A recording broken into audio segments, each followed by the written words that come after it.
कुरान मजीद की सूरह फुरकान 19वें पारे में भी इसका कुछ हिस्सा मौजूद है। 19वें पारे में अल्लाह तबारक व तआला ने आयत नंबर 30 से कुफ़ार के कुरान मजीद की तरफ तवज्जो न करने पर आप सल्लल्लाहु अलैहि वसल्लम को तसल्ली इरशाद फरमाई है कि ऐसा हर नबी के साथ हुआ है और हिदायत अल्लाह ताला के ही इख्तियार में। फिर आयत नंबर 32 में कुफ़ार के इस एतराज़ का ज़िक्र हुआ कि पूरा कुरान पाक एक ही वक्त में नाजिल क्यों नहीं हुआ। ये भी उनका एतराज़ था।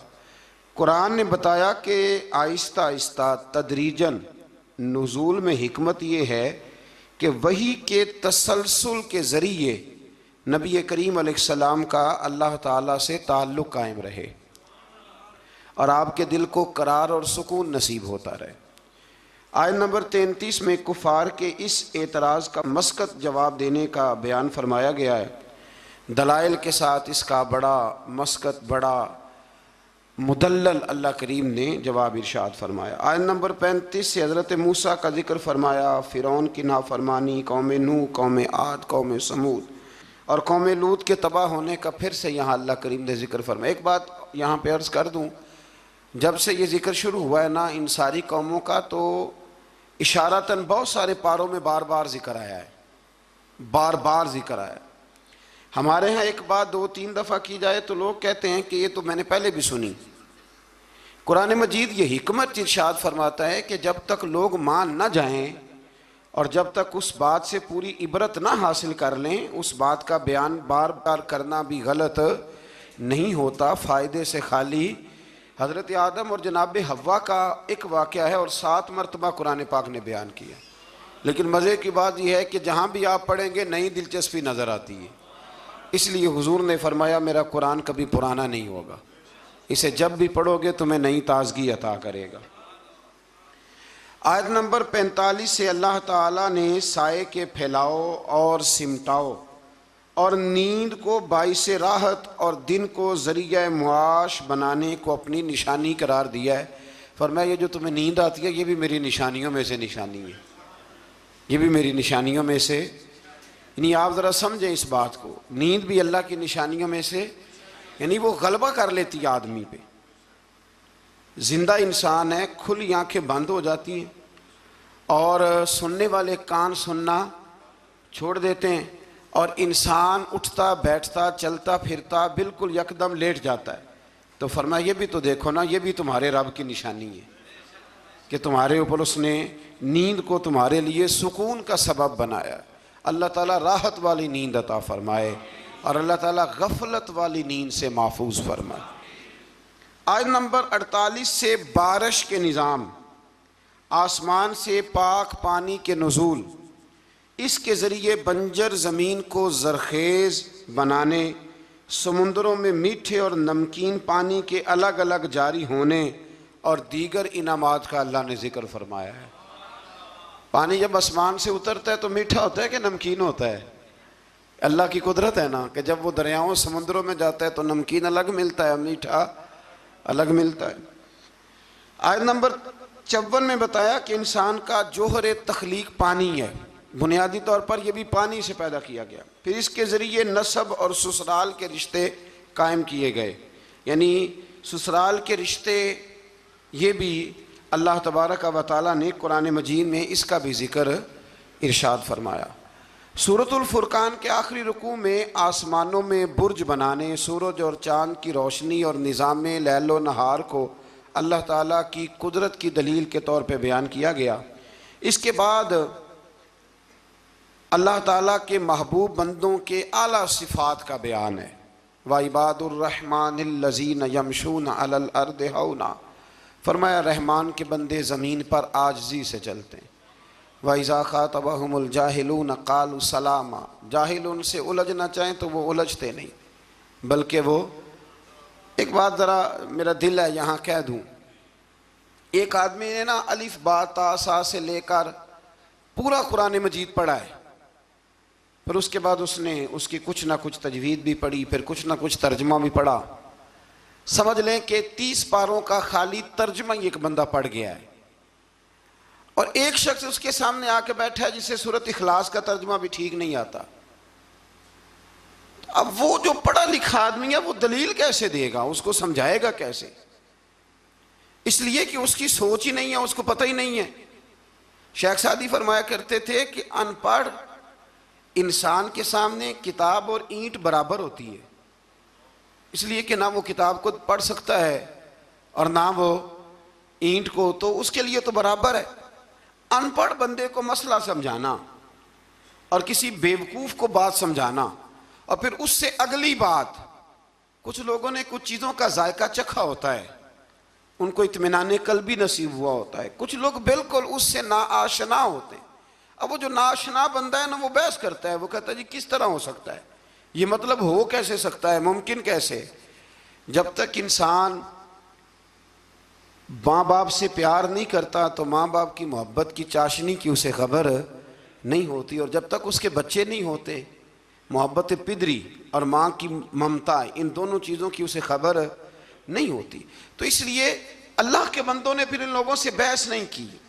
बहुत सारे लोग ऐसे हैं जो कहते हैं कि मैं उस चीज़ को समझूं जिसको वो समझ सकते नहीं। इसलिए कि एक शख्स ने 8 साल लगाए, 10 साल लगाए, कुरान मजीद की तफसीर से पहले बहुत सारी इमदादी कुतुब हम बच्चों को पढ़ाते हैं, बहुत सारी चीज़ें समझने के लिए। तो जुहला बहस करते हैं, बहस ना करें। और जब आपको पता चल गया सामने वाला जाहिल है, तो फिर अगर आपने बहस की तो इसका मतलब है कि आप बेवकूफ़ हैं, आपने ये गलत काम किया। तो अल्लाह के बंदे कभी भी जाहिल आदमी से बहस नहीं करते। और आगे फरमाया वल्लज़ीना यबीतूना लिरब्बिहिम सुज्जदन व क़ियामा, फरमाया वो रातें अपने रब के लिए सजदे और क़याम में गुजारते हैं। और सारी रात इबादत करने के बाद भी सवेरे वो ये नहीं कहते मैं इबादत करता हूँ। वल्लज़ीना यक़ूलूना रब्बना अस्रिफ़ अन्ना अज़ाब जहन्नम इन्ना अज़ाबहा काना गरामा। सवेरे उठ के कहते हैं अल्लाह हमें जहन्नम के अज़ाब से महफूज रखना, बेशक तेरा अज़ाब गले में अड़ जाने वाला है। गरामा, ऐ अल्लाह तेरा अज़ाब गले में अड़ जाने वाला है, ऐ अल्लाह हमें उससे निजात अता फरमा। यानी वो रात सारी इबादत करके भी सुबह अपने रब से माफी का सवाल कर। अल्लाह अकबर। फिर इससे आगे सूरत शुअरा शुरू होती है। इस सूरत की आयत नंबर 224 में शुअरा का जिक्र है, इसलिए इसका नाम शुअरा रखा गया। आयत नंबर 7 में अल्लाह ताला ने ज़मीन से मुख्तलिफ किस्म के पौधे के उगाने को अपनी कुदरत की निशानी बताया। इसी सूरत में एक बार फिर हज़रत मूसा अलैहिस्सलाम के फ़िरौन के पास जाके दावत हक देने का जिक्र फरमाया। ये कई दफ़ा सुन चुके हैं ना आप, कुरान मजीद ने फिर बयान फरमाया है, फिर बयान फरमाया। ये तकरार फ़ायदामंद होती है। अल इल्मु बित्तकरार, हमारे जो सरनाब के साथ है वो कहते हैं कि तकरार से इल्म आता है। नहीं, बार बार किसी बात के बयान करने से वो बात याद हो जाती। एक साहब मुझे कहने लगे कि फलाने अलामा साहब की तकरीरें मुझे याद हो गई हैं सारी। मैं क्या चल 2-3 सुना बिचो, लेकिन सुना सकते। तकरार फायदेमंद होती है। अगर काम की चीज की तकरार हो तो उसको बार बार समझना चाहिए। तो फिरौन की तरफ हजरत मूसा अलैहिस्सलाम के भेजने का यहाँ अल्लाह ने जिक्र फरमाया। बशरी तकाज़े के तहत मूसा अलैहिस्सलाम के खदशात का जिक्र है। फिरौन की तरफ से मूसा की तरबियत के एहसान जताने का भी जिक्र है। पीछे आप पढ़ रहे हैं ना कि हजरत मूसा उसी के घर में पले थे, तो वो कहेगा कि मैंने पाला है तो आप मुझे तबलीग करने आ गए। फिरौन ने दावत तौहीद के जवाब में कहा कि रब्बुल आलमीन कौन है? उन्होंने फरमाया वो आसमानों और ज़मीनों, मशारिक और मगारिब और तुम्हारा और तुम्हारे आबाओ अजदाद का रब है। इस मकाम पर भी एक बार फिर जादूगरों के मुकाबले में मूसा अलैहिस्सलाम के मोजज़ात, खास तौर पर वो जो आपका अज़दा बन गया था ना और फिर वो गालिब आ गया था, उसके आने का फिर एक दफ़ा अल्लाह ने जिक्र फरमाया। फिर जादूगरों के ईमान लाने और फिरौन की तरफ से कैद में डालने, हाथ पाँव को मुखालिफ सिमत में काटने और सूली पर चढ़ाने की धमकी का भी जिक्र है। फिर इस बात का बयान है कि मूसा अलैहिस्सलाम बनी इसराइल को लेकर गए, सामने समुंदर था, पीछे फिरौन था और इसके पैरोकारों का ताक़ुब भी था। अल्लाह के हुक्म से मूसा अलैहिस्सलाम की लाठी की ज़रब से समुंदर भी फाट गया। बनी इसराइल के लिए रास्ता बना, वो सलामती के साथ समुंदर पार चले गए। फिरौन अपने लाओ लश्कर समेत समुंदर में गर्क हो गया। या मुफस्सिरीन ने एक और बात छेड़ी है हजरत मूसा अलैहिस्सलाम डंडा फेंकते हैं, वो अज़दा बन जाता है, और सारे जो उनके बड़े बड़े शाम थे जादूगरों के वो खा जाता है। हजरत मूसा अलैहिस्सलाम डंडा मारते हैं, पत्थर से पानी निकल आता है। हजरत मूसा वही डंडा मारते हैं तो समुद्र से 12 रास्ते बन जाते हैं। तो ये डंडा फिरौन को क्यों नहीं मारा उन्होंने? ये डंडा फिरौन को क्यों नहीं मारा? ये मुफस्सिरीन ने बहस छेड़ी है। अल्लाह ने उन्हें ताकत दी है ना, और वो जहां जहां चाहते हैं उनका वो आसा मुबारक काम आता है, तो एक मार दे उसको भी काम खत्म हो जाता। तो फिर समझ लें कि अल्लाह नबी को जो मोजज़ा देता है तो हुक्म देता है कि ये आपने इस्तेमाल भी मेरे हुक्म से ही करना है। वली को जो करामत देता है तो फरमाता है ये इस्तेमाल भी आपने मेरे हुक्म से करनी है। इसलिए पीछे आप पढ़ रहे हैं कि अल्लाह फरमाते हैं कि हम काफिरों के मुतालबे पे अज़ाब नहीं नाज़िल करेंगे। कहते हैं जितना ही कामिल है तो फिर दिखाए ना कुछ है। तो ये तो बोली मैं आपको सुनाया हूँ, ये तो कुफर की बोली है। तो अबू जहल कहता था फिर लाइए अज़ाब, लाइए हमारे ऊपर अज़ाब जिसकी आप बात करते थे। तो ये तो बोली बड़ी गलत है कि कुछ है तो दिखाओ, ये तो बात बड़ी दूर जाती है। अल्लाह हिदायत का नूर अता फरमाए। आयत नंबर 69 से फिर एक बार हजरत इब्राहीम का जिक्र है। सुभान अल्लाह, कैसे प्यारे नबी हैं अल्लाह के। बार बार अब करीम उनकी शानों का बयान फरमाता है। वो अपनी कौम को बुतों की बेबसी की जानिब मुतवज्जो करते थे। फिर इब्राहीम अलैहिस्सलाम अल्लाह ताला की नेमतों का इतराफ करते हुए फरमाते, अल्लाह ने मुझे पैदा किया है, वही हिदायत देने वाला है, वही मुझे खिलाता है, वही पिलाता है, जब बीमार होता हूँ तो वही मुझे, अल्लाह अकबर। कई दफ़ा एक ही डॉक्टर से दवाई लेते हैं तो आराम आ जाता है, फिर दोबारा उसी से लेते हैं तो आराम। इसका मतलब है कि हज़रत इब्राहीम फरमाते हैं कि शिफा भी मेरा अल्लाह ही मुझे देता है। फिर फरमाया वही मेरी रूह कब्ज़ करेगा और आखिरत में दोबारा पैदा करेगा। मुझे यकीन है क़यामत के दिन मेरी खताओं को भी माफ़ फरमाएगा। इब्राहीम फरमा रहे अल्लाह के नबी, उन्होंने कौन सी खताएं की थी जी? सारी जिंदगी अल्लाह की राह में जिहाद करते गुजर गई, फिर भी डर के दुआ मांगते हैं। संगियो गाफिल न बने, गाफिल हर वक्त माफ़ी मांगना ये अल्लाह के बंदों का तरीका है। मेरे रसूल करीम अलैहिस्सलाम ने फरमाया मैं दिन में 100 दफ़ा अपने रब से इस्तिग़फ़ार करता। बार बार इस्तिग़फ़ार करें, बार बार उससे माफ़ी मांगें, वो माफ़ी मांगने वाले से बड़ा ही राज़ी होता है। अल्लाह तौफीक अता फरमाए। ये अंबिया का हमारे लिए तालीम है, ये तालीम उम्मत है, वरना उन्होंने कौन सी खताएं की। अल्लाह अकबर। फिर फरमाया वो दुआ करते हैं कि ऐ मेरे परवरदिगार तो मुझे सही फैसला करने की कुव्वत अता फरमा और मुझे नेक बंदों के साथ मिला दे। पढ़ना जरा घर जाके सूरह शोरा, आपको समझ आएगी। अल्लाह के नबी दुआएं मांगते हैं, या अल्लाह हमें नेकों की संगत अता फरमा। हमारे ज़माने में ज़रूरत ही कोई नहीं नेकों की, और फिर संगत, फिर उनके साथ रहना, पास बैठना, इसकी ज़रूरत ही कोई नहीं। सारे खुद ही बड़े बड़े पीरे कामिल हैं। बल्कि अब तो बहुत सारे लोग कहते हैं पीर साहब को भेजो थोड़ी देर मेरे पास बैठे, मैं कुछ सबक पढ़ाऊँ। माज़अल्लाह ताला, ऐ अल्लाह बाद में आने वाले लोगों में मेरा जिक्र खैर सच्चाई के साथ जारी फरमा, मुझे जन्नत की नेमतों का वारिस बना और मुझे क़यामत के दिन रुसवा ना फरमाना। ये पता क्या है? ये ना बंदे का अल्लाह से रिश्ता है।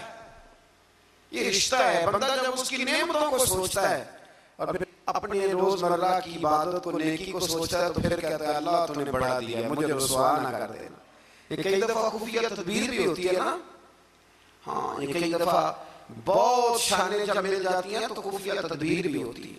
खुफिया तदबीर भी होती है। एक दरवेश कहा करते थे कि जब अल्लाह ताला तुम्हें दुनिया में बहुत सारा अजर दे दे ना, नेकियां दे दे, प्यार करने वाले दे दे, दौलत दे दे, तो फिर भी अल्लाह से डरा करो कहीं ऐसा तो नहीं कि वो सारी नेकियों का अजर दुनिया में देना चाहता है और आखिरत में तुम्हारा हिस्सा ही कोई नहीं, सारा कुछ यही ना दे दे। इसलिए उसकी बारगाह नाज़ में ये भी दुआ फरमाएं कि अल्लाह क़यामत की रुसवाई से महफूज फरमाए। अल्लाहुम्मा अस्तिरना बिसित्रिकल जमील, अल्लाह सोने पर्दों में से एक पर्दा नसीब फरमा। आयत नंबर 91 से मुत्तकीन और सरकश लोगों के साथ होने वाले सलूक का जिक्र फरमाया। एक ने सारी जिंदगी तकवा किया, एक ने सरकशी की, घोड़ों की तरह भागा, मर्जी की जिंदगी जिया। अल्लाह ने दोनों का जिक्र फरमाया। और फरमाया गुमराह लोगों के जहन्नम में आपस में लड़ने और हर तरफ से नाउमीद होने और इनके दुनिया में वापस जाकर ईमान लाने की नामुमकिन ख्वाहिश है। यहाँ बड़े लोग कहते हैं कि अल्लाह चाहे और नेकोकारों को जो है वो माज़अल्लाह दोज़ख में डाल दे और हमें अल्लाह चाहे तो बख्श दे। जिसने उठती हुई जवानी में भी अपनी नजर झुका के रखी और जेब में लाखों करोड़ों होने के बावजूद भी अपने रब की रिज़ा वाली बात की और तू सारी जिंदगी गुजारे बेहयाई और फाहशी में और दावे तो अजीब कर दे अल्लाह बेनियाज जरूर है पर बेइंसाफ नहीं। बेनियाज जरूर है पर वो बेइंसाफ, ये समझ ले। हाँ, किसी को ये दावा नहीं करना चाहिए कि मैं नेक हूं तो जन्नत मेरे नाम अलाट हो गई है, दुआ करनी चाहिए और उसकी बारगाह में माफी चाहनी चाहिए। लेकिन ये जो गुनाहगार फिर दलेरों जैसी बातें करते हैं ना, इसका तो मामला ये है कि एक गुनाहगार ऊपर से सीना जोर, ये जुल्म है, ये जबर है, इससे बचें। हाँ, अगर कोई रब की रहमत का बाजू थाम के बात करेगा तो अल्लाह बड़ा ही करम फरमाने वाला है। आयत नंबर 105 से नूह अलैहिस्सलाम की दावत हक का जिक्र है। वो रसूल अमीन थे। सरकश लोगों ने कहा हम आप पर कैसे ईमान लाएं, आपके पैरोकार तो पसमानदा लोग हैं। ये नूह अलैहिस्सलाम की कौम का अंदाज सुनने कहने लगे पसमानदा से गरीब से बंदे आपके कलमा पढ़ने वाले, हम चौधरी हो के आपको मान जाए, ये कैसे हो सकता है। फिर नूह अलैहिस्सलाम अल्लाह ताला से अपने और अपनी कौम के दरमियान आखिरी फैसले की दुआ मांगते हैं। अल्लाह ताला इनको और इनके पैरोकार मोमिनों को कश्ती के जरिए निजात अता फरमाता है और सरकश कौम तूफान में डूब जाती। आयत नंबर 124 से हजरत हूद अलैहिस्सलाम और इनकी कौमें आद का जिक्र है। अल्लाह ताला ने इस कौम पर नेमतों की फरावानी की, चौपायों, औलाद और नहरी बागात की सूरत में फरमाई। उन्होंने मजबूत मकानात और बुलंद मकामात पर इशरतगाहें तामीर कर ली। आजकल अभी फार्म हाउस नहीं बन जाते, जल्दी जल्दी से फार्म हाउस बन जाते। बेलाखिर नबी की तकजीम की बिना पर अल्लाह ने इस कौम को भी हलाक कर दिया। फिर आयत नंबर 141 से हजरत सालेह अलैहिस्सलाम और इनकी कौमें समूद की नाफरमानियों का जिक्र है। इन पर अल्लाह ताला ने नेमतों की फरामानी फरमा रखी थी। मीठे चश्मे, बागात, ज़रख़े ज़मीन की कसरत, पहाड़ों को तराश कर मकान बनाते थे। लेकिन जब उन्होंने नाकत अल्लाह यानी अल्लाह की ऊँटनी की बेहुरमती की तो इन पर आज़ाब नाजिल हुआ।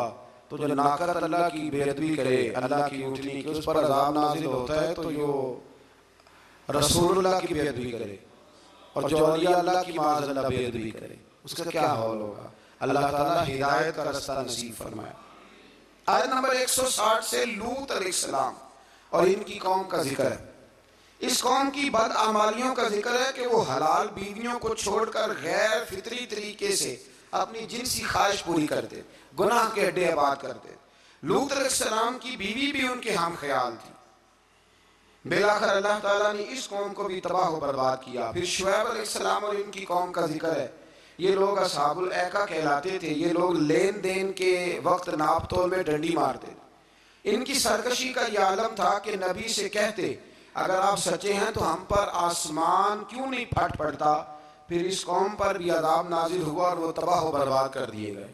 लूत अलैहिस्सलाम की बीवी भी साथ रहती थी लेकिन काफिरों की हम ख्याल थी। और नूह अलैहिस्सलाम का बेटा भी और उनके घर वाले भी कुछ इसी तरह के थे। एक बात ज़हन में रखें, दो भाई इकट्ठे रहते हैं, दोनों ने अपनी अपनी कब्र में जाना है। किसी घर का एक फर्द अगर गलत होगा तो उससे मुराद वो पूरा खानदान नहीं होगा। इसलिए कुरान मजीद ने कहा है कि कोई क़यामत में एक दूसरे का बोझ नहीं उठाएगा, सारे अपना अपना ही उठाएंगे। आयत नंबर 192 में बताया कि कुरान अल्लाह का कलाम है जिसे वाज़े अरबी ज़ुबान में जिब्रील अमीन ने मुहम्मद रसूलुल्लाह सल्लल्लाहु अलैहि वसल्लम के कल्बे पाक पर नाज़िल है। कुरान के लफ्ज़ है नुज़्ज़िला अला कल्बिक, महबूब हमने आपके ना दिल पर इसे नाज़िल फरमाया। ये बड़ी कमाल की बात है। महबूब हमने आपके यानी कलाम अल्लाह का और हुजूर के यानी महबूब और मुहिब की जो बातें होती है ना, वो अगर जुमलों में भी हों तो जाके टकराती सीधी दिल के साथ है। इन आयात में यह भी बताया कि जिन कौमों का नामो निशान मिटा दिया गया, अल्लाह ताला ने इत्माम हुज्जत के लिए उनके पास रसूल भेजे वो कहे ना कि कोई डराने वाला नहीं आया। कुरान मजीद का मुताला करने वालों के लिए गौर फिक्र का मकाम है कि जिन बदआमालियों के सबब पिछली उम्मतों का नामो निशान मिटा दिया गया, आज वो सारी खराबियां इस उम्मत में भी जमा हो चुकी हैं। वो सारे गुनाह लूत अलैहिस्सलाम की कौम जो काम करती थी वो आज यहाँ नहीं हो रहा, वो यहाँ नहीं हो रहा।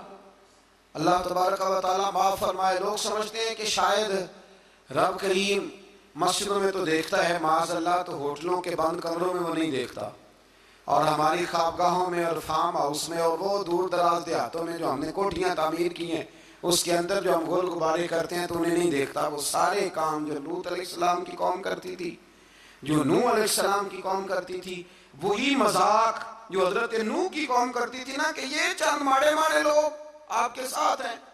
बहुत सारे मैंने बड़ेरों को आज उलमा और मशाइख का इस तरह मजाक उड़ाते देखा है। ये 4 बंदे छोटे छोटे आपके साथ हैं, बड़ी नहीं वही जुमला जो नूह की कौम का करती थी। लेकिन फिर बचे तो वही माड़े माड़े ना, फिर बचे ना वो माड़े माड़े। तो किधर गए वो ऊंची कलगियों वाले? इंसान जब बात करता है तो बगैर सोचे समझे करता है। लूत अलैहिस्सलाम की कौम की खराबियां, फिर हजरत नूह की कौम की खराबियां, फिर हजरत शुएब की कौम अगर नाप तोल में डंडी मारती थी तो आज क्या कुछ नहीं होता, दवाइयों तक में मिलावट होती। बस एक ही बात है, चेहरे इसलिए नहीं बदलते कि इस जमीन पर गुंबद खजरा मौजूद है, रसूलुल्लाह सल्लल्लाहु अलैहि वसल्लम का साथ मौजूद है। बस अल्लाह ताला हमें रसूल पाक की निस्बत कामिला अता फरमाए। आयत नंबर 218 में फरमाया कि ए रसूल मुकर्रम सल्लल्लाहु अलैहि वसल्लम, अल्लाह ताला इबादत के वक़्त आपके क़याम और इबादत गुजारों के दरमियान आपके सजदों को देख रहा होता है। महबूब तेरे सजदे मुझे बड़े ही प्यारे हैं। जब तू सफ़ों के बीच नमाजें पढ़ता है ना तो मैं वहाँ तुझे देखता रहता हूँ। जब इंसान सजदा करता है तो रब बड़ा ही राज़ी होता है। इसलिए हुजूर ने फरमाया जब तुम एक सजदा करते हो तो अल्लाह की बारगाह में तुम्हारा एक दर्जा बुलंद कर दिया जाता है। जितने दिन बाकी रह गए हैं ना, अल्लाह ताला हमें कसरत से सजदे करने की तौफीक अता फरमाए। रमज़ान के दिन नहीं कह रहा, ज़िंदगी के दिन कह रहा हूँ। जितनी ज़िंदगी बाकी है अल्लाह ताला कसरत से सजदे करने की। हज़रत अबू फातिमा रज़ियल्लाहु ताला अन्हु फरमाते हैं कि हुजूर ने मुझसे फरमाया था, अबू फातिमा जन्नत में मुझसे मिलना चाहते हो?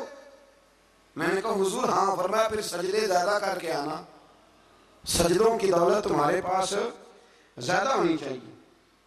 फिर आगे शुरू होती है सूरह नमल। नमल कहते हैं चींटी को। चींटी के नाम पर अल्लाह ने सूरत रख दी। पीछे मैं आपको बहुत सारी सूरतों के नाम याद करा आया हूँ। एक सूरह नहल भी हमने पढ़ी थी। तो अल्लाह तबारक व तआला ने इस सूरत में कुरान करीम की हक्कानियत, मोमिनीन की सिफात, मुख्तलिफ अंबिया के अहवाल, अल्लाह ताला की तौहीद पर दलाइल, क़यामत की हौलनाकियाँ और हयात बाद मौत का जिक्र फरमाया। इस सूरत की इब्तदाई आयात में एक बार फिर हज़रत मूसा अलैहिस्सलाम के अहवाल और मोजज़ात का बयान है। आयत नंबर 16 से सुलेमान अलैहिस्सलाम का जिक्र है। वो दाऊद अलैहिस्सलाम के वारिस थे, बेटे थे, और इन्हें परिंदों की बोलियां सिखाई गईं। जिन्नात और इंसानों के लश्कर का एक फौजी डिसिप्लिन के साथ इनके पास हाजिर रहते थे। वो जो उनका लश्कर था ना, उसमें इंसान भी थे, जिन भी थे, और उसके अंदर परिंदे भी थे। उनका लश्कर था, वो हमेशा उनके पास रहते थे। हजरत सुलेमान अलैहिस्सलाम गुजर रहे थे तो एक मकाम से आप गुजरे जहां चींटियां बड़ी कसरत के साथ थी। तो एक चींटी जो उन चींटियों की सरदार थी, उन चींटियों की बड़ी थी, और मुफस्सिरीन किराम ने ये भी लिखा है कि वो थी भी, एक आंख उसकी कोई नहीं थी, एक टांग उसकी कोई नहीं थी, लेकिन इस हाल में भी वो चींटी जो थी वो चींटियों की क़यादत कर रही थी। तो हजरत सैयदना सुलेमान अलैहिस्सलाम का लश्कर जब वहां से गुजरा तो वो कहने लगी या अय्युहन नमल उदखुलू मसाकिनकुम, कहने लगी चींटियों अपने बिलों में घुस जाओ।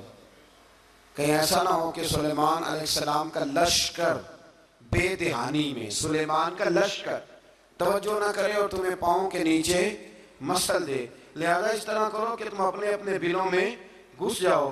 हजरत सुलेमान अभी 3 मील दूर थे। तमाम मुफस्सिरीन ने लिखा है 3 मील दूर थे। तो वहां से चींटी बोली तो कुरान कहता है कि हजरत सुलेमान उसकी बात सुन के हंस पड़े। फतबस्सम दाहिका, आप उसकी बात सुन के हंस पड़े कि देखो ये चूंटी क्या कह रही है। जरा गौर करना बात पर कि हजरत सुलेमान 3 मील दूर फासले पर चूंटी की बात भी सुन लेते। मौलवी ने कुरान की आयत पक्की याद कर लिया, ना बशरुम मिस्लुकुम, कहता है हुजूर ने कहा मैं तुम्हारी तरह का बशर हूं, नबी हमारी तरह होते हैं जी। तो वो तो 3 मील दूर चूंटी की आवाज सुन लेते थे। इसके कान में चूंटी रखो भला, इसे कहो कि बता भला क्या कहती है, कुछ बताएगा फिर दौड़ लगा देगा शायद। कान में रखो इसको, कहो बता चूंटी क्या कहती। और अगर ये लफ्ज ना होते कुरान के कि जब उन्होंने सुना तो हंस पड़े, ये जुमले ना होते तो शायद इसको भी ना मानते।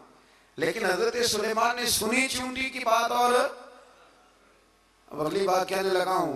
बड़े खूबसूरत लफ्ज लिखे हैं मुफस्सिरीन ने, फरमाते हैं देखो एक चूंटी ने एक जुमला बोल के, एक चूंटी ने एक जुमला बोल के अपने कबीले की खैर खाई की, तो रब ने उसका जुमला भी कुरान में बयान फरमा दिया। तो जो सारी जिंदगी लोगों को जुमले बोल बोल के कहे रब रसूल की तरफ आ जाओ, तो अल्लाह क़यामत में उसकी बात को कायम नहीं फरमाएगा। जो भी किसी की खैर खाई करे वो एक जुमला बोल के करे, और हो भी चूंटी, तो अगर अल्लाह उसका जिक्र कुरान में बाकी रखता है तो मैं और आप अगर किसी की खैर खाई करेंगे तो इंशाल्लाह जिक्र बाकी रहेगा। शर्त यह है कि करें खैर खाई, खैर खाई करो किसी की, जुमला बोल के भी करो, चूंटी भी हो तो अल्लाह कुरान में जिक्र बाकी फरमा देता है। तो अल्लाह तबारक व तआला ने इस बात का जिक्र कुरान मजीद में फरमाया। इस पर कई कुछ लिखा है। इसी तरह से एक बात और लिखी है हमारे मुफस्सिरीन ने कि हजरत सुलेमान एक दिन इसी तरह निकले, कहत पड़ गया था, बारिश नहीं होती थी, तो हजरत सुलेमान बाहर मैदान में निकले दुआ करने के लिए, खुश्क साली। तो जब आप गए तो एक चूंटी अपने पर फैला के दुआ मांग रही थी। तो रब करीम ने फरमाया सुलेमान आप वापस चले जाएं, बारिश आ जाएगी पर आएगी चूंटी की दुआ पे। तो हजरत सुलेमान ने अर्ज की मौला मैं भी तो इतना लश्कर लेके आया हूं ना, तो चलो हमें भी दुआ कर लेने दे, तू चूंटी की दुआ पे बरसा देना पर दुआ कर लेने दे। फरमाया नहीं आप वापस जाएं, दुआ ना मांगे। या अल्लाह क्यों? फरमाया चूंटी का दिल टूट जाएगा, वो तो कहेगी कि ये सुलेमान की लश्कर दुआ पे फिर बारिश आई है। तो आप ना करें ताकि उसके दिल में ये बात रहे कि नहीं मेरे रब ने मेरी दुआ पे बारिश फरमाई। आप जाएं, आज बारिश आएगी पर आएगी चूंटी की दुआ पे। तो जो चूंटी बारिश की दुआ करे कौम के लिए, अल्लाह अगर उसका जिक्र कायम रखता है, तो जो अपनी कौम के लिए हिदायत की दुआ करे। और कभी कभी गर्दन झुका के देखा करो कि दिल में रसूलुल्लाह की उम्मत का दर्द कितना। अगर कहीं हुजूर की उम्मत का दर्द है तो फिर इंशाअल्लाह जिक्र क़यामत तक बाकी रहेगा। फिर इंशाअल्लाह क़यामत तक आने वाली नस्लें भी आपका जिक्र करेगी अगर हुजूर की उम्मत का दर्द सीने में मौजूद है। इसी तरह से फिर हजरत सुलेमान के लश्कर में ना एक हुदहुद नामी परिंदा भी था, लश्कर का कारकुन था परिंदा।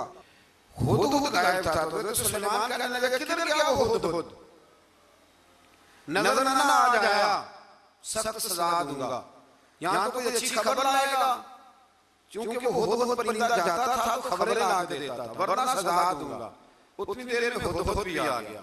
तो ये परिंदे जो कारकुन होते हैं बड़े सियाने होते हैं, कभी बंदा नाराज हो तो सही खबरें ले आते हैं। तो सही खबर लेके आ गया, आते ही आके बैठा। तो उसने हजरत सुलेमान अलैहिस्सलाम ने कहा थे, अर्ज करने लगा हुजूर मैं मुल्क सबा गया था, वहां एक औरत हुक्मरानी करती है, उसका नाम बिलकीस है। बहुत बड़े तख्त पे बैठती है, 80 गज उसका तख्त लंबा है, 40 गज चौड़ा है, और शायद 80 मान के 80 टन उसका वजन है। तो हुजूर वो सूरज को पूछते हैं। हजरत सुलेमान ने फौरन खत लिखा, फरमाया जाकर उसे मेरा खत दे दो कि या तो कलमा पढ़ के हमारी फरमाबरदार बन जाए, वरना तैयार हो जाए। जो अल्लाह के गैर को पूछते हैं हम उनके खिलाफ जंग करेंगे। वो जब लेके गए ना खत, ये हुदूद गया तो वो मीटिंग कर रही थी, उसके वजीर मशीद सारे बैठे थे। इसने जाके खत फेंक दिया मलका बिलकीस की झोली में। उसने खत पढ़ा तो डर गई, वजीरों को बुलाया। हजरत सुलेमान, कुरान कहता है हजरत सुलेमान ने कहा था खत फेंक के ना तो साइड पे होकर सुनना वो क्या कहते हैं। बंदों के लिए मना है, परिंदों के लिए जायज है। बंदों के लिए मना है साइड पे होकर सुनना, हाँ, जिसकी जासूसी की ड्यूटी हो, कुफ्र की जासूसी, उस बंदे के लिए भी जायज है। तो यहाँ तो वो परिंदे थे, दूसरा कुफ्र की जासूसी कर रहे थे, साइड होकर सुनने लगे। तो मलका बिल्किस कहने लगी अब क्या करना है, ये खाता है। तो वो कहने लगे हम तैयार हैं, आप हुक्म करें, हम लड़ने को तैयार हैं, लड़ेंगे। वो कहने लगी नहीं, तेजी न दिखाओ। कुरान मजीद कहता है कि वो कहने लगी जब लड़ाइयां होती हैं तो शहर तबाह होते हैं, मुल्क खंडर बन जाते हैं, लड़ाई मसले का हाल नहीं है। उन्होंने कहा कि मैं नबी हूं। एक दफा आजमा लेते हैं कि नबी हैं कि नहीं, माज़अल्लाह आजमा लेते हैं। कहा कैसे? कहने लगी तोहफे ताए भेजते हैं, अगर माल पर दिल ललचा गया तो फिर नबी नहीं बादशाह है, और अगर माल पर दिल ललचाया ना तो फिर अल्लाह के कामिल बंदे। ये फर्क उसने उस वक्त बयान किया।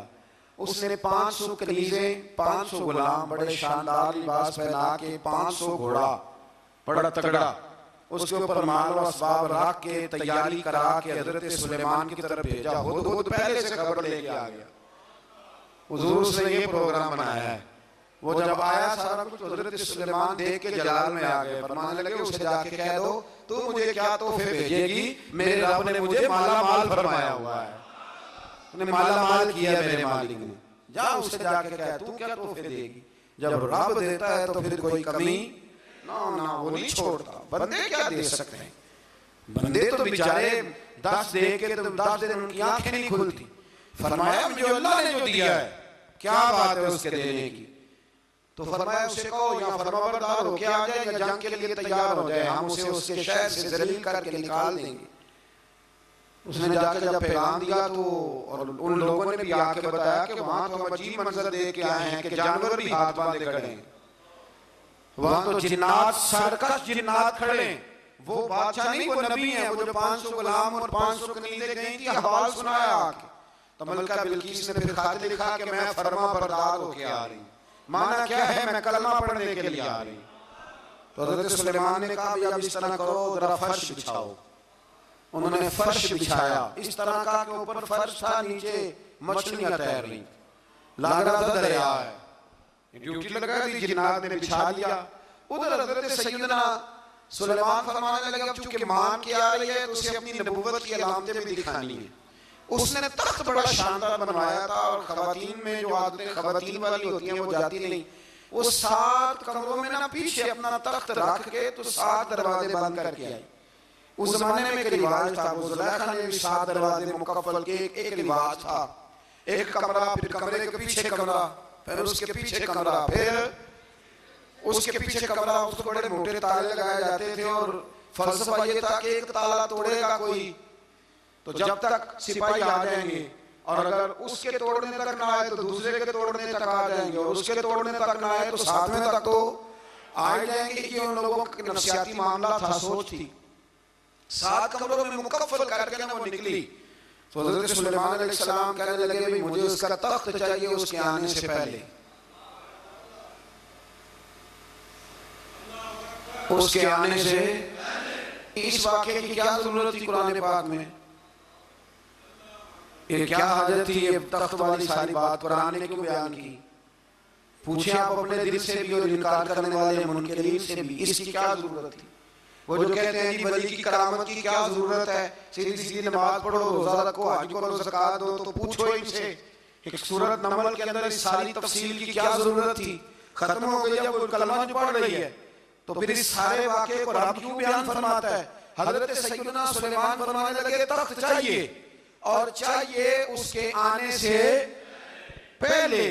काला इफ्रीतुम मिनल जिन, जिन्नों में से एक बहुत बड़ा जिन बोला, कहने लगा हुजूर आपका ये तख्त बर्खास्त होने से पहले ले आऊंगा। ये जो आप मीटिंग कर रहे हैं ना, या फैसले खत्म, कुछ नहीं लिखा सुबह से शाम तक मीटिंग होती है, और उसको आने में बदलने कितने दिन लगेंगे, तो मैं ये बर्खास्त होने से पहले। और कुछ ने कहा आप शर्त क्यों लगाते हैं कि सुबह से शाम तक होती। उस जिन ने कहा आप 10 मिनट में फारग हो जाएं, आप फारग होंगे तो तख्त आ जाएगा। मुफस्सिरीन ने लिखा है कि जब कुरान कहता है कि उसने कहा कि आपके फारिग होने से पहले, तो इसका मतलब है कि जब आप उठेंगे ये जगह खाली कर देंगे तो तख्त यहाँ किवें हजारों मील का फासला है, आ जाएगा। पर हवाई जहाज पे, कार्गो करा के जी, DHL के जरिए। कैसे आएगा? वह आएगा तो बस आएगा तो हजरत सुलेमान की तो बादशाहत थी ना जमाने पे। फरमाने लगे नहीं नहीं तू लेट है,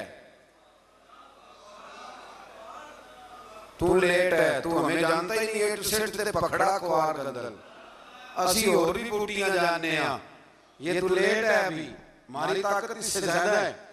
बड़ी कमाल बात लिखी है लिखने वालों ने। एक मुफस्सिर ने लिखा है कि अभी हजरत सुलेमान ने गुलामों से मंगवाया है, अपनी बात कोई नहीं की, ये हाल है उनके गुलामों का, तो सरदार का आलम क्या होगा। हजरत सुलेमान का कहने लगे जल्दी जाइए, काल अल्लाह इंदहु इल्मु मिनल किताब अना आतीका बिही क़ब्ल अन यरतद्दा इलैका तरफुक। तो उठा उनमें से वो जिसके पास किताब में से इल्म था। सारी किताब का भी नहीं, इल्मु मिनल किताब, किताब वो उठे जिनके पास किताब में से इल्म था। तो उठ के कहने लगे हुजूर मैं ले आऊंगा कब? आपके आंख झपकने से, आंख झपकने से। बंदा था जिन था, जिन की तो बात मानी नहीं उन्होंने। क्या कहा? आंख झपकने से, मैं आंख झपकने से पहले ले आऊंगा। तो सुलेमान कहने लगे तू ठीक है, चल ला फिर, ला फिर। आंख झपकने से बड़े नादान नहीं, फिर गुस्सा नहीं आता उन पे, फिर गुस्सा नहीं आता। मेरे शेख कामिल मुर्शिद अकमल शेख बहरबार हुजूर गौसे पाक जिलानी हजरत गौसे आजम यूं करके शागिर्दों को मुरीदों को सबक पढ़ा रहे थे, पढ़ाते पढ़ाते हाथ आगे किया, और जब हाथ वापस आया तो भीग गया था सारा। तो शागिर्द कहने लगे हुजूर ये क्या है? फरमाया तुम्हें नहीं समझ आएगी, छोड़ो तुम, तुम्हारे वाली बात नहीं। खासा दी गलामा आगे नहीं मुनासिब करनी, रहने दो तुम। कुछ वक्त गुजरा, कुछ लोग आ गए, अभी क्लास खत्म नहीं हुई थी, कपड़े भीगे हुए हो। वो शागिर्द पहले ही मुंतज़िर थे, कहा तुम्हें क्या हुआ? कहने लगे दरिया में जा रहे थे, अचानक खिंचकोले आने लगे। तो हमने कोई किसी बेअमल का बाजू तो नहीं थामा, गौसे आज़म के मानने वाले हैं। तो दरिया में कहा या शेख अब्दुल कादिर जिलानी शैय्यन लिल्लाह, अल्लाह के रास्ते में मदद करो। तो कहने लगे बस एक हाथ ही आया है, और यूं कश्ती खींच के बाहर निकाल लिया। तो अब वो शागिर्द सारे चुप कर गए, कहने लगे जवाब क्यों नहीं देते? उन्होंने कहा तुमने हाथ देखा है पहुंचता हुआ, और हमने हाथ देखा यहां से जाता हुआ। तुमने पहुंचता हुआ देखा है, तो हमने हजरत बाउला नक्शबंद बुखारी, उनके एक मुरीदनी थी, ऊपर चुबारे पे किसी ने उसकी इज्जत पे हाथ डाला, चुबारे पे ऊपर वाली मंजिल पे। उस मुरीदनी ने अपनी इज्जत बचाने के लिए छलांग लगा दी। जब वो नीचे गिर रही थी तो हजरत बाउला नक्शबंद बुखारी पहुंच गए। नीचे कोई ऐसा बंदोबस्त कर दिया, कोई चारपाई बिछा दी, कोई ऐसा जिस पे वो आके आराम से गिरी और बच गई। हजरत साहब की तरफ देख के कहने लगे हुजूर आप कब आए? फरमाने लगे पुत्र जब तू चुबारे से चली थी तब मैं बुखारे से चला था, जब तू चुबारे से चली थी ना तब मैं बुखारे से चला था, और तेरे नीचे आने तक मैं भी पहुंच गया हूं। मैं भी मालिदा कम राखी करना, पल कच्चे होण या पक्के, ए पीर मुरीदां दे सिर ते लैंदा है। ए झूठे होण या सच्चे, ये पक्की गुलामी करें या कच्ची करें, पीर की भी मजबूरी होती है, क्या करें? पीर मुरीदां दे सिर ते लैंदा है। ए झूठे होण या सच्चे, क्या किया जा सकता है? लेकिन नाफरमान बेटे का भी तो जायदाद में हिस्सा होता है ना, नाफरमान भी हो तो जायदाद में हिस्सा। तो चलो बाप नाराज रहेगा तो अल्लाह नाराज रहेगा, बात अलग है, पर जायदाद का हकदार तो है ना, चाहे नाफरमान ही है। पीर मुरीदां दे सिर ते लैंदा है, ए झूठे होण या।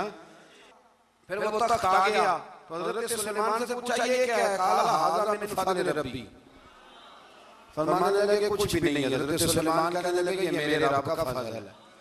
शायद सब मुफस्सिरीन ने बड़ी बड़ी बातें की हों, पर यहाँ एक काजी सनाउल्लाह पानीपती रहमतुल्लाह अलैह का फिक्रा मैं पढ़ रहा था, बड़ा मजा आ रहा था। काजी साहब फरमाने लगे इस आयत पे, काजी साहब कहते हैं जिन पर निरा फजल था, हाज़ा मिन फ़ज़्ल रब्बी, निरा फजल। फरमाया उनकी तो इतनी ताकत है कि वो हजारों मील दूर से 80 गज लंबा 80 गज चौड़ा तख्त आंख झपकने से पहले ले आते हैं, जिनके बारे में अल्लाह फरमाते हैं बश्शिरिल मुमिनीना बिअन्ना लहुम मिनल्लाहि फ़ज़लन कबीरा। फरमाया महबूब अपने गुलामों को खुशखबरी दे दे, बाकियों पे निरा फजल था, इन पर तो फजल कबीर है, इन पर तो बड़ा फजल है अल्लाह का। तो फरमाया जिन पर फजल कबीर हो, एक नहीं इस पर मैं बड़े दलाइल दे सकता हूँ, करामाते औलिया पर मैं बड़े दलाइल दे सकता हूँ, बड़े। गौसे आज़म रज़ियल्लाहु ताला अन्हु के बाद बादशाह आया तो कहने लगा पीर तब मानूंगा जब सेब खिलाएंगे। सेब का मौसम ही नहीं था, तो हज़रत साहब आते ही उसे कहने लगे अब तो मेरी विलायत को सेबों पे तो ना तोल, अब सेब खिलाए तो वली, ना खिलाए तो वली कोई नहीं, ये तो अब मेरी विलायत को सेबों पे तो ना तोल। तो हज़रत साहब ने यूं हाथ उठाया तो अल्लाह ने 2 सेब अता फरमाए।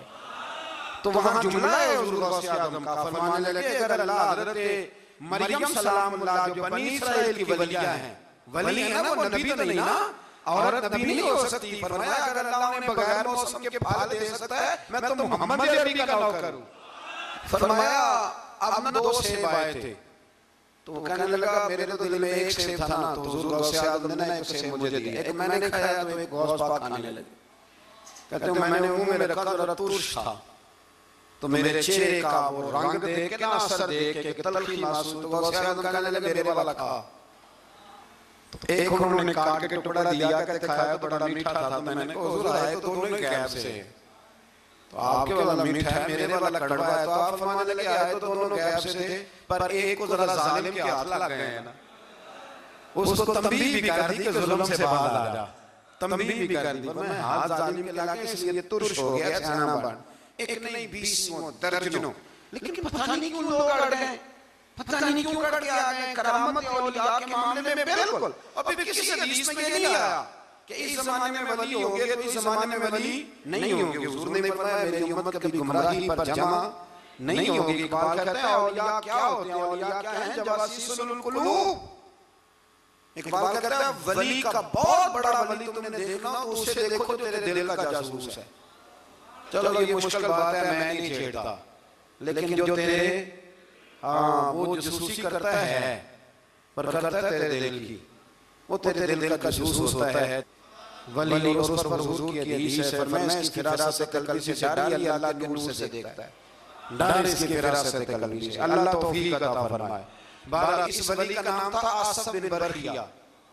आसफ बिन बरखिया हज़रत सुलेमान के वजीर थे। वो आई मलका बिल्कीस, और जब वो आई ना तो उसने देखा कि ये तो आगे सामने हज़रत सुलेमान बैठे हैं, और जो रास्ता है ना दरमियान में वो फर्श है कि दरिया है, समझ नहीं आ रही। तो उसने ना अपना यूं करके ऊपर कपड़ा उठाना शुरू कर दिया कि नीचे पानी है। तो हज़रत सुलेमान कहने लगे चलती आ नीचे कुछ भी नहीं। उसने पैर रखा, नीचे मछलियां भी तैरती जा रही थी। हज़रत सुलेमान अलैहिस्सलाम, आज भी अल्लाह ने तौफीक दी है ना, लोगों ने इस तरह की तामीरात बाद में की हैं, लेकिन इसके मौजूद इसके पहले बनाने वाले हज़रत सुलेमान है, अल्लाह की दी हुई तौफीक से। तो वो मलका आपके पास आई, फिर वो आपकी फरमाबरदार हो गई। और बाद मुफस्सिर ने ये लिखा है कि जब कलमा पढ़ा तो उसका निकाह भी हज़रत सुलेमान से हुआ। ये भी बाद लोगों ने लिखा है। तो इस सारे वाक़े को कुरान मजीद ने बयान फरमाया है। फिर आयत नंबर 47 से कौमे समूद का हज़रत सालेह अलैहिस्सलाम से बदशगुनी लेने का जिक्र है। अल्लाह ताला ने फरमाया बदशगुनी और नहुसत अल्लाह के नबी सालेह अलैहिस्सलाम की वजह से नहीं है, बल्कि तुम ही नहुसत और नामुबारकी है और तुम फितने में मुब्तला हो गए। अजीब बात है ना ये भी कि वो कहा करते थे कि हज़रत सालेह अलैहिस्सलाम जब से आए हैं हम पे तरह तरह की मुसीबतें आने लग गई। ये वो कौम का करते थे। आज भी कुछ लोग कहते हैं जब तक मैं गलत था ना तब तक मामला ठीक थे, अब मैं सही हो गया हूं, हालात वो खुदा के बंदे जब ठीक हुआ है तो रब तुझे कुंदन बनाना चाहता है। अल्लाह करीम वो सारी कमजोरियां जो ज़ाहिर इंसानों में होती हैं मुश्किलात में डाल के तेरी मिट्टी और गर्द उजाड़ना चाहता है, लेकिन लोग माज़अल्लाह इसको बदशगुनी कहते हैं। अल्लाह समझने की तौफीक अता फरमा।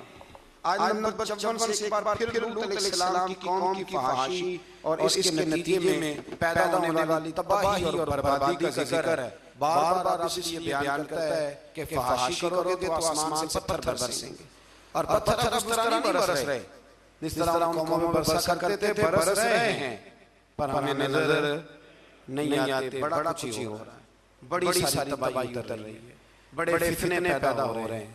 और मैं अक्सर कहा करता हूँ कि फाशी जब आम होती है फिर तबाही होती है। फाशी आम हो गई है, फाशी आम हो गई, गंदे चैनल आम हो गए, बेहयाई और यानी ये रोड पे गंदे के बोर्ड लगे होते थे। तो आप यकीन करें, मैंने कानों से सुना बुजुर्ग कहा करते थे, देखो जी इन्होंने किस तरह की बीबी की तस्वीर लगा दी। बहुत जमाना नहीं गुजरा, मुझे याद है हम छोटे थे तो साबुन पर एक दफा फोटो छप गई मर्द और औरत की इकट्ठी। तो इतना एहतजाज हुआ, शायद मैं कहीं फाइलों में तलाश करूं तो नवाब वक्त की मुझे कट मिल जाए कि वो साबुन ने रैपर सारा जाया किया। अब कौन एतराज करने वाला है? कोई ऐसा शख्स जो राज करे? बड़े बड़े गंदे बोर्ड लगे हुए हैं, ये बेहयाई जान पैदा करती। मैंने आपको कुरान में सुनाया ना कि अल्लाह फरमाता है जो औरतें बूढ़ी हो गई, अब निकाह की काबिल नहीं रही, वो पर्दा नहीं करे तो उनको गुंजाइश है, लेकिन उसके बाद अगर कर ले तो उनके लिए बेहतर है। तो जब बेहयाई और फाशी और यानी आम होती है तो फिर क्या हाल होता है कि नौजवानों के जज्बात में हिजान पैदा होता है, बच्चियों के जज्बात में हिजान पैदा होता है। इस्लाम गुनाह से नहीं मना करता, गुनाह के तरीकों से मना करता है। मैं कहा करता हूं कि नौजवानों की हर वक्त निगरानी की जरूरत होती है। हर वक्त ये चढ़ती हुई जवानी सैलाब होती है, ये अगर किसी तरफ बह जाए तो तबाही उतर जाती है, खराबी हो जाती है। इकबाल ने ना अपने बेटे को एक दुआ दी थी, एक दुआ। मेरी अल्लामा शाह नूरानी साहब रहमतुल्लाह अलैह से पहली मुलाकात हुई तो आपको खैर ये रिवाज है ना तस्वीरें लेने का, उस वक्त ऑटोग्राफ लेने का रिवाज होता था। तो मैं तालिबी का जमाना था, मैं डायरी लिखा करता था। इससे पहले मुझे हजरत ये शेर मैं पढ़ चुका था, सुन चुका था। मैंने उनके सामने ना ये किया आगे कुछ ऑटोग्राफ के लिए, तो उन्होंने मुझे इकबाल का शेर लिख दिया, हया बाकी नहीं है जमाने की आंख में, खुदा करे के रहे तेरी जवानी बेदाग, खुदा करे के रहे तेरी। इकबाल ने ये नहीं कहा अपने बेटे के नाम लिख के तेरी आंख में हया नहीं, बल्कि कहा हया बाकी नहीं है जमाना बेहया है। तो दुआ है कि हमारे बच्चों की जवानियां, और एक दफा भला लग जाता है ना जब, तो फिर शैतान एक दफा रास्ता दिखाता है, फिर माइल करता है, और फिर जो दूसरी तबाही है शादियों के लेट होने की, वो उससे बड़ी कबाहत है। कल मैंने कहा था, आज फिर कहता हूं, खुदा इस पर नजरसानी करें। शरीयत में बड़ी आसान है, न सोना ठंडा मीठा और प्यारा दीन अल्लाह ने हमें दिया है, जो अगर हम अमल करें तो कितना हमारे लिए आसान है। हमने अपने लिए मुश्किलात इकट्ठी कर ली हैं, अल्लाह ताला सबके हमें आसानियां फरमाए। और इसकी बुनियाद वही मामला है कि बेहयाई को कंट्रोल किया जाए तो इस तरह के सारे वाक़यात को कंट्रोल किया जा सकता है। और अगर वो वाली सजाएं दी जाएं जो इस्लाम ने रखी हैं, इस्लाम ने रखी हैं, संसार करने वाली, और चौक में संसार करने वाली, इसको रोड़े मारो। अगर शादीशुदा है चौक के अंदर इसे संसार करो, इसको भगाओ, पीछे से रोड़े मारो। अगर ये वाली सजा दी जाए तो निशानी बरकत बन जाए। लेकिन हमारा कानून है ना, कहते गुंजाइश नहीं इसमें, भाई अल्लाह रसूल का निज़ाम अमल करने के लिए गुंजाइश नहीं। अल्लाह तबारक व तआला हमें समझने की तौफीक